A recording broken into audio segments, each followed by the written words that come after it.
Well, I have a radio show, CEO Series, where I interview CEOs. So I do about 50 a year. But there's some articles, if you Google my name and introverts or extroverts or ambiverts on the web, the advantage of having an odd name like Carl with a K and Moore with two O's is that there's only a few, relatively few of us in the world. So if you Google me, it'll come up. Prick of Yad McGill, and you'll find a bunch of the articles that I've written about this. And, it's got press coverage in The Economist last year, The Guardian, the Mail on Sunday's coming out, I think next Sunday, an article on it. So there's a bunch of stuff that's out there, partly because this is a topic the whole world cares about, because everybody is one of the three. There's also a cultural overlay, Tony, that it moves to the left or right depending on the culture you're in. So I lived in England for 5 years, taught at Oxford, and I got a British accent. When I go to England, I have a British accent, I'm more sarcastic, and I'm quieter.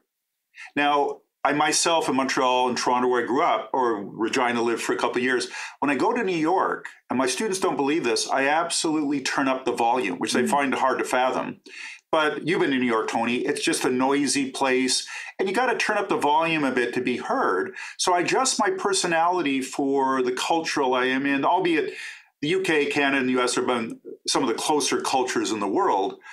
But it's also, I took students to Tokyo and Bangkok just before the pandemic. Our theory was, and Miguel has an MBA in Tokyo, so I've been there quite a bit, is that it's the same bell curve, but it goes more introverted in Japan. Right. More extroverted in Thailand.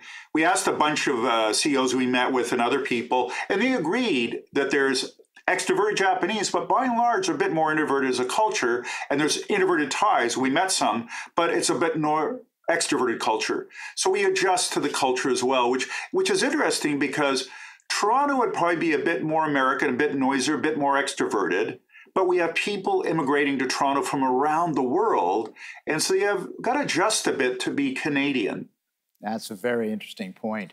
I guess my next question is about the mental wellness aspects of this, because I think what you're studying, if people know themselves better and know how to cope with and project what they want to project, it is a mental wellness boon for that person. Is that something that you have thought about?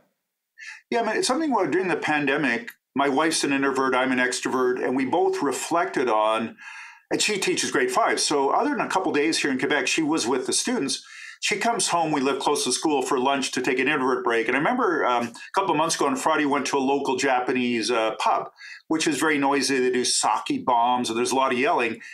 On Friday night, it was just too much for her. Saturday night, fine, but Friday night after a long week with grade 5 kids, where I loved it, but I realized it was the wrong place for her, and we're never going back there again on a Friday night because it's just not what she needs. So if we understand ourselves and others, we can kind of lean in a bit to make their lives a little bit more fitting with their personality type.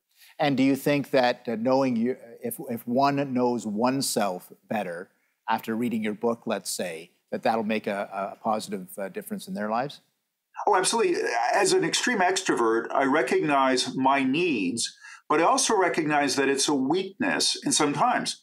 And it's interesting, probably around grade 3, you lose your name, Tony. If you have a kid in grade 3, you're no longer Eric's father, or Carl, you're Eric's father. And if you get upset about the other parents, grow up. Your kid's more important in this context.